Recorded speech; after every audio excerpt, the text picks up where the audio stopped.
nit ki tam defal sa bopp justice aussi loolu moom duñ ko encourager Ayoba je te laisse avec oui ça dafa day démontrer li ma doon wax semaine yi lay passé c'est-à-dire Sénégal suñu waxee justice tu as l'impression que la justice n'est là que pour les hommes politiques wala les personnalités publiques yi nga xamante ni tey jii dañoo célèbre seen dossier justice jógee justice rek presse bi ñëpp di ci wax après ba ñu accélérer dossiers yi nga gis ñu dem ci kanamu yoon et cetera mais le Sénégalais lambda ki nga xamante ni il n'a pas toujours les moyens de constituer des pools d'avocats et cetera il n'a pas les moyens am une presse yi et cetera kooku boobu Sénégalais souvent dañ koy tooñ amul ay moyens yu mu amee dëgg ci kanamu mais est-ce que l'affaire Lissa Tine dafay tax ñu gën a xoolaat le taux de féminicide bu am fii Sénégal parce que ces dernières années on s'est rendu compte que beaucoup de femmes perdent la vie sur le coup de leur conjoint. Il y a beaucoup de féminicides au Sénégal mais au-delà de ces violences conjugales féminicides violences conjugales c'est la justice en soi mooy poser problème ci dëkk bi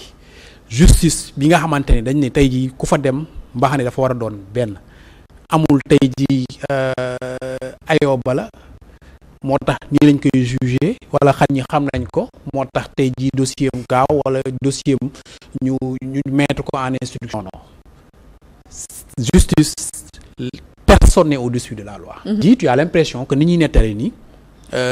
Modou Yade dafa nekk au-dessus des lois. waaw malheureusement. ba pare il est sur les c'est plateformes l'impression que tu as digitales. peut-être am na. J'imagine la souffrance de la famille de Lissa. peut-être am na ay moyens peut-être am na ay moyens yu mu échappé ci maayu justice mais la famille de Lissa Tine amuñu moyens yu. Ouais, c'est très difficile. ak keneen léeg-léeg nga dégg benn injustice bu flagrante bu ñuy def ci réseaux sociaux yi kuy nettali histoire am tu te poses la question est-ce que dëkk bi yoon bi mi ngi dox. alors que chaque mais est-ce que aussi nit boo xam ne presque am nañ preuve yëpp ci yow ñun presque mu ci part de responsable war nañ la jox aussi droit à la parole. bon même s'il bénéficie de la présomption d'innocence. man je ne suis pas pour la censure su fekkee am na version bu muy joxe. d'accord naa journaliste yi taalal ko micro pour mu joxe sa version mais à chaque fois gis ko journaliste yi taalal ko micro. jéem a dédouaner. mais li muy wax non du question da nga koy dédouaner parce que en justice da ngay tëddee njaaxanaay balance la da ngay déglu parti yëpp da ngay déglu parti mais man li ma constaté mooy à chaque fois moom bu ñu ko joxee micro il est sur la défensive suñ ko laajee fameuse nuit là mu attaqué ñi koy tu as l'impression qu'il a quelque chose à se reprocher. Maintenant c'est pas à la justice tey jii justice am na ñu ko dénk mi ngi wax léegi ni dossier ngi ci 8e cabinet ay juges valsé nañ fa depuis 4 juges. te kenn laalu kenn mënul. loolu rek doy na loolu rek tey neexal li nga xamante ni mooy instruction depuis 6 ans quand même dossier boo xamante ni famille bi ñu ngi ciy topp di daw ba xoox population yi jóg tey jii def constitué wu en collectif pour xeexle li nga xamante ni tey jii mooy famille bi et il a parfaitement raison quand il dit que mun a déboucher ci loo xamante ni tey jii règlement de compte du neex parce que tey jii munoo jël soupçonné kenn nga ne kii moo sàkkal pexe sa doom muy wër ci média yi di wax lu ko neex di la défier jël ay nit tey jii dugal leen kaso tu as l'impression qu'il est au-dessus des lois et ça dafay créer benn sentiment de frustration au sein de la population moo tax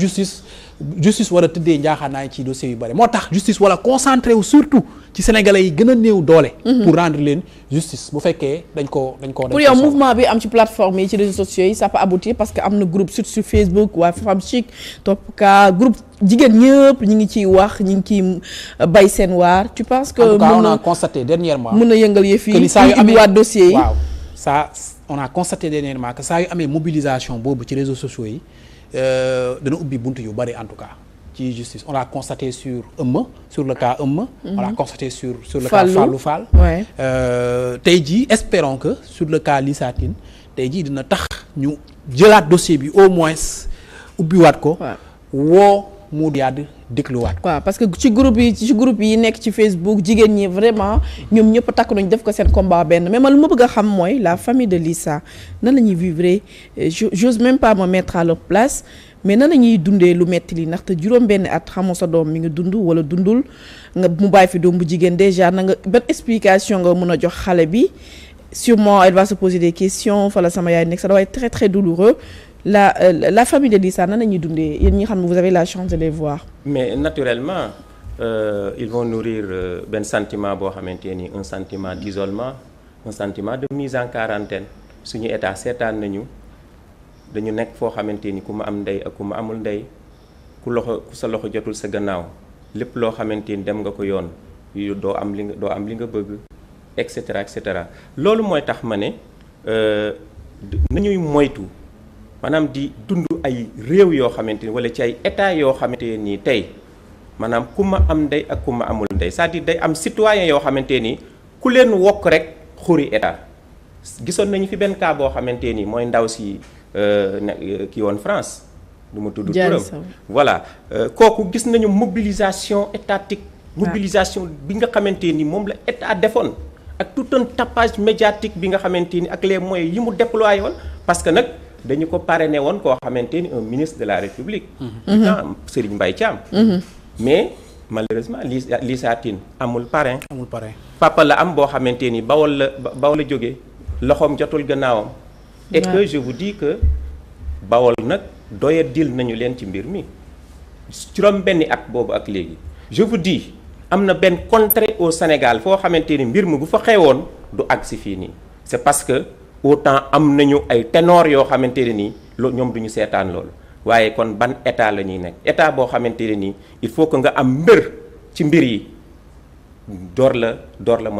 mën a taxaw. Les autorités du Bawol. mais les xam nga les élus loolu laa les élus locaux li ñu war a def yëpp ñoo ngi koy def mais dafay am yoo xamante ne nii tey seen loxo am na fu mu jotewul. donc li nga xamante ni moom moo xew ci mbir mi comme li nga wax léegi rek sa mère la connaissant avant boo ko xamoon avant ak boo ko xamaa elle est complètement déprimée. di traîner même ay feebar yoo xamante ni yu méttee métti. son père mu ngi woon fii à Dakar mais dafa mujjee sax delluwaat dëkk ba tellement il traîne une maladie boo xamante ni yàlla na ciy génn ak jàmm. donc loolu tey sous le regard impuissant d'un état boo xamante ni tey say citoyens yëpp da nga leen war a bokk yemale. la marche du samedi me rappelle les événements de 2021 Ayoba mu ngi ciy def benn buy retracer l'histoire parce que moi j'étais acteur et membre du M2D mouvement pour la défense de la démocratie. bi ñu doon présenter le mémorandum Yassine Fall qui est actuellement ministre de justice moom moo defoon une partie de la communication man maa def l'autre partie de la communication. moo xool version anglaise bi. très bien version anglaise bi moom moo ko defoon donc boobu dañ doon xeex pour restaurer la démocratie lutter contre l'injustice mais marche samedi bi dañ doon lutter contre l'impunité et c'est deux contextes yoo xamante ni nañ ci bàyyi xel bu baax a baax si jamono ji nga xamante nii tey ñu am yaakaar bu wër a wër te li fi nekk ñu nekk ci ay actuellement nii amulu benn occasion boo xamante ni mbir yi mën nañu ci génne seen bopp tant que li ci askan wi soxla defaluñu leen ko. parce que tey kenn dootul wax ne état bële ñoom ñoo def lii ñoo def lii c'est derrière nous. l'état c'est la continuité. l'état c'est la continuité tey ñi nga xamante ni ñoom ñoo ci war a jóg par rapport ak li ñu doon wax sénégalais yi ci justice boo xamante ni justice bu indépendante justice boo xamante ni day tëddee njaaxaanaay justice boo xamante ni dootul am ku ma am ndey ak ku ma amul ndey dañ ko war a jëmmal. et que ne serait-ce que pour restaurer l'image de notre justice wax naa la léegi justice dafa war a incarner benn autorité justice dafa war a incarner benn crédibilité boo xamante ni citoyen bi fooy mën a nekk fooy mën a bokk fooy mën a dëkk ci Sénégal war nga ko wóolu cette justice là bi nga xamante ne war nañu ko réconcilier avec les justiciables. justice boobu la ñuy xaar et que le cas Lissa Tine nekk na ci benn cas boo xamante ne ni occasion historique la war a mën a nekk pour sénégalais yi commencé waat di am kóolute am ak juboo ak seen justice parce que nag dafa am ñetti baat yoo xamante ne ni yu am solo mooy jubal jubanti leen lu gën ci am solo mooy jubanti parce que lépp a dëngoon mais nag lii dëngoon warul di toujours continuer muy arpenté wu non tey li ñuy xaar mooy à travers ce dossier Lissa Tine état bi mu nekk exercice ci ñoom nga xamante ni war nañ ko mën a jubbanti bu baax a baax a baax ayo ba wax na ko léegi tuuxi duna gu toll nii njombe gu toll nii ñu ciy joxoñ nit kooku dem au tribunal ñu def l'affaire ñu classer l'affaire sans suite est-ce que xam nga ci jamono boobu la ñu doon noppee yëy yàbbi ci mbir mi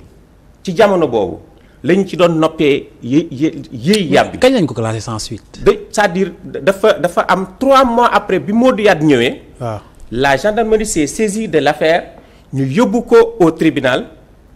ñu présenté ko devant le procureur Serigne Bassirou Gueye moom moo ko classé sans suite. Serigne boobu mu nekkoon OFNAC. bi nekkoon OFNAC. boobu ci la ñu très bien boobu ci la ñu constitué en collectif parce que l'affaire c'est grave c'est-à-dire c'était grave. ah oui inadmissible. koo xamante ne nii tey kenn mënu ko woon a comprendre. te enquête yi leer na preuve yaa ngi fi nga def ko sans suite. c'est-à-dire preuve yu toll nii di ay situation yu ni mel jafe na sax a gis. nga xamante ni tey dañu lay cerise sur le gâteau. ah oui dañ la ko tegal lii la. mais bu nga ne bu kii moo ko indi très bien kii moo ko indi fii la dugg kii moo ko indi kii moo joxe ay caabi kii moo joxe paas kër gi la nekkoon te loolu du suñuy waxi enquête la waxi section de recherche la. mais section de recherche foofu mu waxoon tamit ma bëggul nga revenir mooy fi ngeen naan dañoo fekk ay gas yu tooy yu bees. loolu fan la woon ci kër Modou Yade mais ci kër Modou Yade la. après am na fuy ci kër gi. amul fuy loolu léegi dañuy leen di topp ci délégation judiciaire pour que au moins ñu mën a dem décaper kër ga mais 6 ans 5 ans ñu topp leen ko délégation judiciaire boobu sax kenn mënu ko woon a accorder mais sëñ bi loolu dafa metti délégation judiciaire nga xamante ni mooy permettre juge bi en rapport avec la section de recherche ñu dem décaper kër gi boobu ak léegi fu mbir mi eggi loolu moo ko mais bépp ministre de la justice amul benn ministre de la justice bu fi jaar te le mouvement Bawol Debout ñul déposé ci sa table wax ak yow ci mbir mi jox la lettre d'information amul ministre de l'intérieur ñoom ñëpp ñoo ngi may dégg bu fi jaar te joxuñu la lettre d'information informé la de la situation amul gis nga bi ci mujjee mooy le 14 mai 2020 le procureur de la République jox nañu ko lettre d'information lii mooy accusé de réception bi ba léegi mbir mi c'est au point mort donc dafay am loo xamante ne nii ci réewu Sénégal nañu ko bañ tey lettre yooyu yëpp su ma ko indaale woon pël bi ay lettres lay nekk day fees del ak ay lettres donc on a adopté une démarche très responsable. D'accord. doy na waar. très responsable. képp ku ñu war a gis nañu la. d'accord bépp ministre bépp député boo xamante ni soqe ko woon nga Bawol. interpellé nga ministre de la justice. yéen kay li nga waroon def na ko fu mu toll nii moom justice moo def liggéeyam ayoo moo bàyyi sa mot de la mot de la fin. interpeller autorités yi xanaa pour ñu vraiment. jàppale famille bi ñu jàppale famille bi def pour famille bi. pour activer waat dossier bi parce que quand même depuis 6 ans ñi ngi def des examens pour am justice pour xam fan la seen doom nekk ne serait-ce que ça tey jii la balle est dans le camp de la justice. Exactement. te bu fekkee juste Sénégal daf fi toogal pour sénégalais yëpp je pense que war nañu rendre justice à la famille de Lissa Tine ñu leeral li mbir mi te niñ ko mën a leeralee pour